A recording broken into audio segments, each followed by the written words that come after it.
Great. I just got Perfect. it. Okay. Yay. Hi, Velma. Hey. Thank you so much for being with us. And everyone, this is former Representative, Washington State Representative Velma Veloria. Happy to have her join us today. She is a powerhouse in the community and while she was at the state legislature, and we definitely want to learn more about Velma's work and all her fantastic impacts that she had in the community. So today we do have a few questions for her. So please help me to welcome Miss Velma Veloria. Yay. Um, Hey. Velma, thank you for being with us. Velma, did you want to introduce yourself too and let people know a little bit more about your background? Sure. Thank you, Samet, for having me here on your Zoom podcast. Yes, my name is Velma Veloria. I'm a former state representative. I was a representative from 1993 until 2004. And now I teach at the University of Washington on Filipino American history and anti-human trafficking. So I don't know what else you need to know, but Oh, that's that's, awesome. Um, yeah. how about talk a little bit about like what before you got into the state legislature, Velma, like the organizing work that you've done that really led you and spur the movement to get you into the state legislature. Well, I don't know if folks know, but I'm originally from New York to come here. I grew up in San Francisco, right? Moved to New York when I was married. And in New York, I got involved with an organization called Union of Democratic Filipinos, or the KDP, right? And in the KDP, we were actually involved in the U.S. foreign policy of supporting the dictatorship in the Philippines. So for 10 years of my life, I was really involved in the KDP. And it was in 1991 when Jean Viernes and Selmy Domingo were murdered. That was linked to the Marcos dictatorship, right? And it was after that I was asked to come to Seattle. So I came to Seattle in 1983, and that's a long way to say, I didn't grow up in Seattle. I came here after the murders. And while I was going through, so I was sent to Alaska to work in the cannery for 2 summers. Mm-hmm. Came here and got involved, got, a regular job like being an office manager of a physical therapy office. Then I started to get involved with the community here, um, particularly the Filipino community and the broader Asian American community. And I got involved in Dolores Sabanga's campaign. I don't know if people know Dolores Mm, Sabanga, but she's the first Filipina to ever be elected to the city council, the Seattle City Council. right. So she and Dolores Sabanga and Ruth Wu, who was also a big powerhouse in the Asian American community, we were all talking around one day, and the KDP had decided to disband. Marcos dictatorship was overthrown, and so then I went through this whole process of, oh, now what do I do, right? And so Dolores Sabanga and Ruth Wu said, well, why don't you run for office? And I said, well, I don't know anything about running for office. She goes, well, you need to get involved with the Democratic Party, Mm, right? So how do I do that? So then, and I write in my little essay, I said that instead of planning for a revolution, we were going to try to infiltrate the Democratic Party. And so we infiltrated the Democratic Party in 1988, right? And then that was the time when Jesse Jackson was running to be the president of the mm, United States. And he developed this Rainbow Coalition. So I became a part of the Rainbow Coalition. I got myself elected into the Democratic National Convention. And then I came home and I said, okay, now that I've infiltrated the party. What's the next step, right? And so then we kind of like mulled around it, Uh-huh. and then took me another few years. I got involved in the community. I got involved in the Democratic Party, and a few years later, um, I got a job with Right. Representative Art Wong, right, in Olympia, and I worked for him for a couple of sessions, and then they developed this Asian elected officials of Washington Mm. and organization, and in that organization, it included a lot of people like Arun Javari, Cheryl Chow, Gary Locke, and several others, and they were all looking for who else to run for office, right? Mm-hmm. They said there were these openings and they needed to fill these openings with our people. So they saw the 11th district as a district that had an opening. So they said, Velma, why don't you run? I said, oh, you know what, I don't live in the 11th district. And then they said, move. So And Velma, can you tell folks where the 11th district spans or what it used to span? oh, Because I know redistricting just happened. Yeah. yeah, so in my time, the 11th district started Beacon Avenue South. So south of Beacon Avenue, it included like the Georgetown, South Park area, parts Mm-hmm. of Tukwila, and I think it went as far as north of White Center. So that at that time was, the 11th district. And so I ran for office. And then you know what I went through in terms of running for office was, how like they ask you, why do you want to run for office? And people say, oh yeah, housing is my priority, or public safety is my priority, or We're still hearing all that. this kind. Yeah. Yeah. So you know what I said to myself, right? I did have like one of those three things, like education and all that kind of stuff. But personally, what I said to myself was, I'm going to run for office to declare this country as my home. Mm. And I have that written in my diary. I don't know if people write diaries. I think they call it journals these days. so so I wrote that in my diary, that I was going to run for office to declare this country as my Mm-hmm. home. Part of that was really continuing to ingratiate myself in the community, Mm. and not just the Filipino community, but in the broader community, in the sense of the Asian and people that are around me, the labor unions, the community at large, the Black community, the Latinx community. Yeah, And I remember, go ahead. Your organizing spans across so many different layers of different intersections of communities. It's not just one specific community that you've organized in. So that's really fascinating as well, of the breadth of work that you've done. Velma, you did get elected, and that was 2003 or 2004. I totally forgot. Or no, No, it was 1993. 1993. It was 2003 that I left the legislature. So it was So, 1993, right? mhm, yeah. Mm-hmm. So I spent like 11 or to 12 years in this Washington, I think it's 11 years in the Washington State Legislature. And it was really interesting because my first term Mm-hmm. was really harsh. Mm. It's one thing for people to mentor you to get elected, but once you're in office, there's really it's kind of like a free for all. You're on your own. Mm. The people that mentored you to get elected are back home, Mm. and then once you get elected into office, I had if it wasn't for Art Wong and Gary Locke, I really had a hard time. I was the first Asian American woman to be elected in the Washington State That's right. Legislature, and there were a couple of other.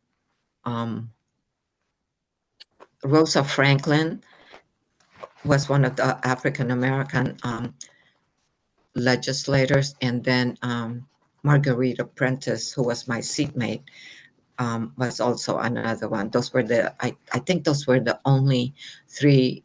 We were the only three women of color Was that that one of were. the challenges that you faced? Just like you all were like trailblazers as women of color in the House, right? In the state of Washington legislature. Where that Mhm. I would assume that's one of the challenges that you faced, or how did you overcome that as you navigate?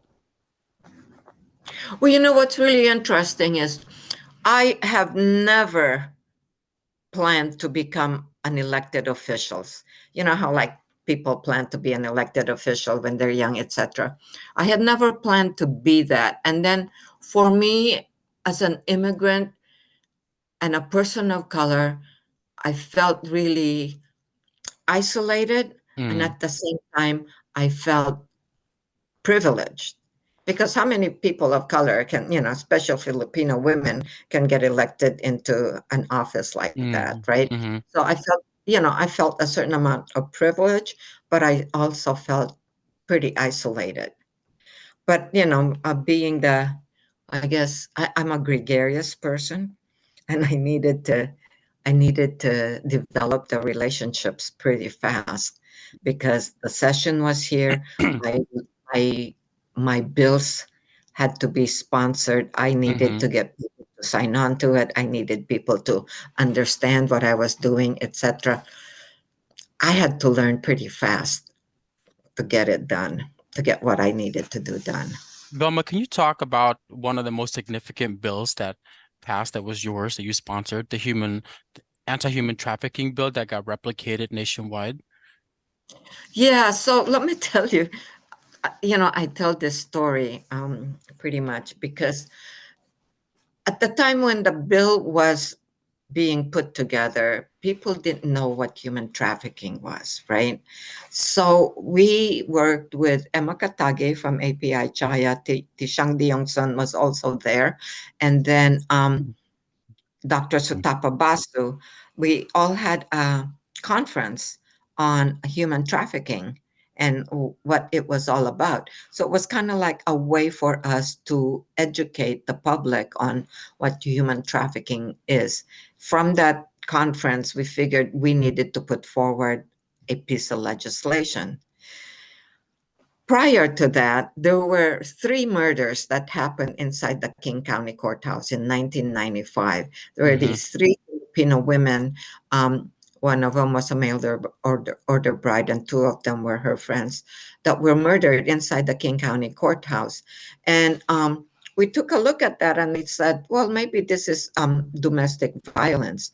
And it was Emma who said, this is more than just domestic violence, but I don't know what it's called, right? Mm-hmm. Mm-hmm. So so then we worked with the University of Washington Women's Center. Dr. Sutapa Basu held the first anti-human trafficking conference in the state of Washington.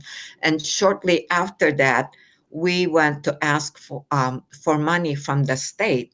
And Governor Locke, Gary Locke was then a governor, right? So I said, Mm-hmm. I need some money to do this study. Does human trafficking exist in the state of Washington? So the Office of Crime Victims Advocacy did the study. They came back in 2002 and said, yes, human trafficking does exist in the state of Washington. And then in 2003, that's when we put forward the bill to make human trafficking a crime. And it was the first in the nation to make human trafficking a crime on a state level. And then we Right. brought it, yeah. And so that was for me one of my proudest moments that I Mm-hmm. worked on.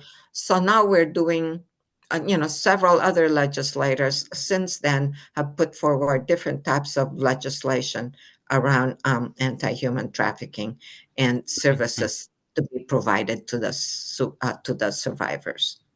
That's fascinating. Yeah, congratulations again, because I know it's been replicated now in other states based on the bill that you passed. Yeah, Yes, uh-huh. So Washington State really is a trendsetter in on that issue, and we continue to be.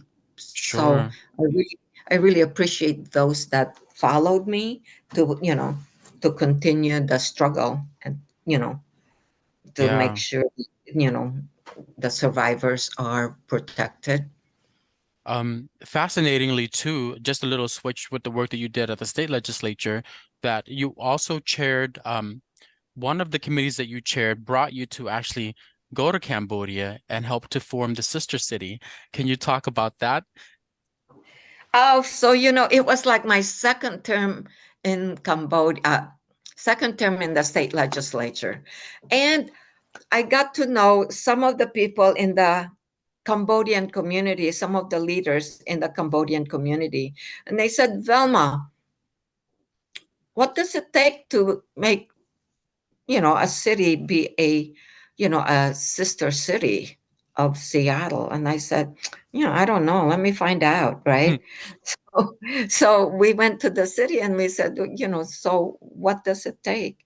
And they said, well, these are the procedures you have to follow. You need to have like a grassroots organization that wants to do it, and they have to be consistent because we don't want to just, to have a Mm-hmm. sister city really is a commitment to work with, a sister city outside of the United Mm-hmm. States. Mm-hmm. So the leaders of the Cambodian community said, oh, yeah, we can help you with that. Let's go. So I went to Cambodia with these leaders, and they chose Sihanoukville. It was built on Mm-hmm. um, somebody else. There were quite a few people, like um, Samton.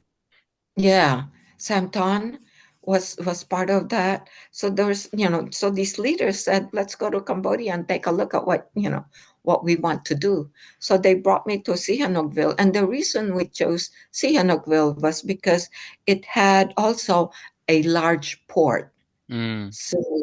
similar to what Seattle had, right? So it was one of their larger ports in Cambodia. So that's why we decided to choose Sihanoukville to become a sister city. And Was it's that still going today, right? right? It is. And was that a trades mission, or you brought other people as well, right? That went down there Yeah, with you? yeah. Yeah. So I used to chair the Trade and Economic Development Committee in the state legislature. So it was part of the trade mission that we did, and it was really important for me to bring some of my colleagues um, Mm-hmm. to go to Mm-hmm. other countries, particularly Asian countries, to take a look at what type of relationships we can build with their government as well as their economy, their people. Yeah, I really wanted the viewers to know that it's like you really helped to spearhead to create the sister city between Sihanoukville and Seattle. And that's still going on today, still doing some good work. So it's fantastic, the bridge that you've built there. Um, and Velma, you've done so much. So I'm gonna kind of like fast forward a little bit. Like, um, it's up to you. Do you want to talk about CIRC, or do you want to talk about your work now with KCIACC? Let me talk about KCIACC, right? Yes. So, so everybody knows that I'm really involved in the community. And this work at KCIACC stands for King County International Airport Community Coalition. And we got started, I think, before COVID, like in 2019. Apparently, the King County International Airport said, we have this master plan. This is what it is. And, we wanted you to know about it. And so, we talked to members of the community, and they said, well, wait a minute. You're telling us what you're going to do, but you didn't even ask us. You didn't even give us, a voice at the table to see whether it was good or not. You're just asking us for your approval right now. Mm, And they said, oh, we don't want to approve it just yet, right? We want we want to sit down with you and figure out what it is that you all want. And they wanted to like expand the fuel farm. They wanted to increase the flights coming into, King County International Airport. So there were a lot of things that the community was concerned about. So we had raised our issues, um, and saying, look, these are some of the issues that we're having. Let's sit down and talk about it. But it's been gosh, it's been like 3 or 4 years, and really, they haven't sat down to address the issues that we raised, right? They pivoted to the plan for 2045, 20 years later, right? And so I said, wait a minute, you've got this issue that's still hanging around from the last master plan that you're talking about. Why don't we settle that first and then move on to 2045? So our work right now is a piece of legislation inside the King County Committee on the Government Accountability and Oversight, right, at King County, which is being chaired by Council Member Van Reichbauer. It's taken us 4 years addressing their enumerations, or different the different concerns that other stakeholders had. It's taken us this long to try to address some of their concerns. Now it's right now on the table, right? So let us know what's your problem with it. And Yeah, now and go ahead. oh, I was going to say that it really spans environmental justice. And I mean, from the research that you all dug up, and I know that you've always stated this, that people that live in the Duwamish Valley have what, 5 to 7 years less lifespan than other Right. places. Right. So those, I mean, that alone, I think people should care about, right? But there's also things that we're talking about in terms of noise and air pollution.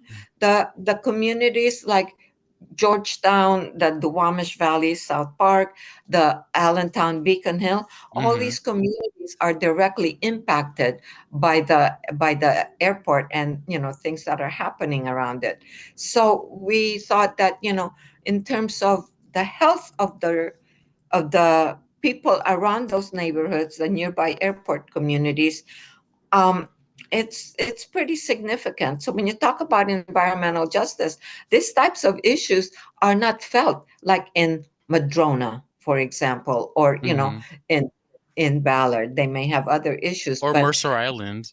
or Mercer Island or Bellevue, right? So but it's really the people, mostly people of color. There are also people that are low income, right? Mm-hmm. And then I mean, people that also speak different languages. They're immigrants, and refugees, and so those are the types of people that we're talking about that's being impacted by the airport.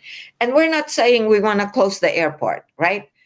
We want to work with the airport to address both their Mm. needs as well as the needs of our communities. And to So mitigate that all the impacts. Yeah, Right. Uh-huh. So those are the things that we're trying. You know, it's been a long haul. it has been. And I think And you're part of that a long haul. I think the beauty in this is that there is continued momentum, that you've brought together a lot of different people as a part of the coalition. So there's definitely momentum moving forward. And just to let the viewers know that this is an environmental justice issue. This is an air and pollution justice issue. Um, Velma, how can people get involved? Because I know there's a meeting every Thursday morning. Is there other ways that people can support, or what would you say is the best way for people to take action? So there's several things for people to help out with, right? One is the issue of there is this piece of legislation. It's Ordinance 2023 dash 0053 that has been stuck in the government accountability and oversight committee.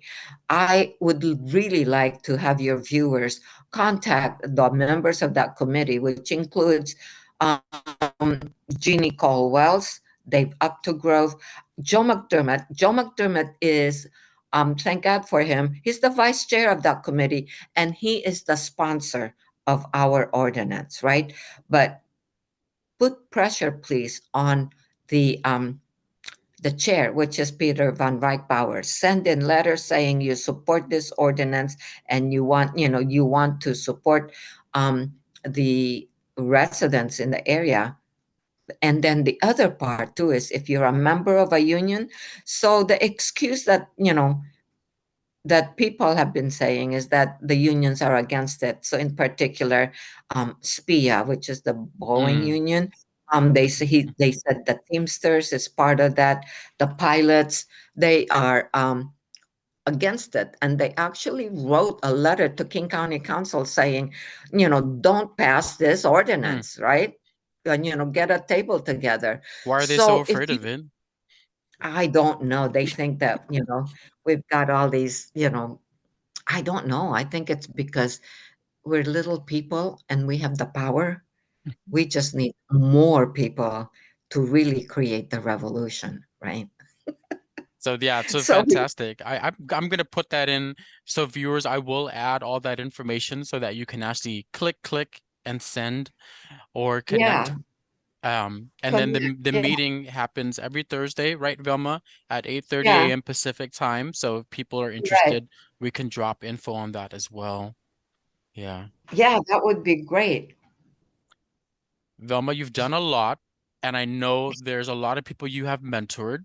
What are a few like words that you want to impart on future generations or your mentees to continue to organize and do really good work and move it forward? One of the things that, Samet, I'm at the stage in my life where I feel like I have all this knowledge and all these ties. I feel a certain urgency to transfer some of this knowledge and to share. And I'm really wanting the next generation to take a look at what are your privileges and where can you um, expand or extend your time to make sure that those that don't have the same kind of privilege that you have can be helped, right? So it's kind of Mm, like my whole outlook is to say, for the next generation, take a look at the system that we're in, take a look at how you can make it better, whether you run for elected office or you are in leadership position of any kind of organization, or be part of the grassroots that are moving people um, forward. So those are, I mean, there are mm, many ways to make this system better. And I hope that, folks can do that. And, if people wanted to be mentored, I'm more than willing to do that. Part of the reason that I teach at the University of Washington is because I have a full class of people that I can mentor. This year, I have 45 in my Filipino American wow. history. So 45 people, here you are, right? I'm gonna move you away from what you know to something that's, more challenging and hopefully more rewarding Mm. to create change. That's beautiful. Yeah, no, I'm really happy that you have such a huge class and you've been at the UW for a few years already. And so it's just fantastic to see that it's exponentially moving forward. Um, so really, really thank you for that. Any last words that you want to share with viewers before we sunset? Sunset, it's kind of early, but anyway. But anyway, I wanted to thank you. I think these types of communication and Mm, podcasts, in my generation, we're not used to having podcasts, but I better get used to it because you're into it. So I really, yeah, last words, I really appreciate it because this is another way. Your podcast summit is another way of mm. changing, of creating change. And I really appreciate that. And I thank you once again. Thank you. Thank you so much for joining us, Velma. We really appreciate that. And we will put all the links and information in the section under the podcast in the YouTube so that people can also connect with all the good work you're doing. Thank you so much. Thank you so much.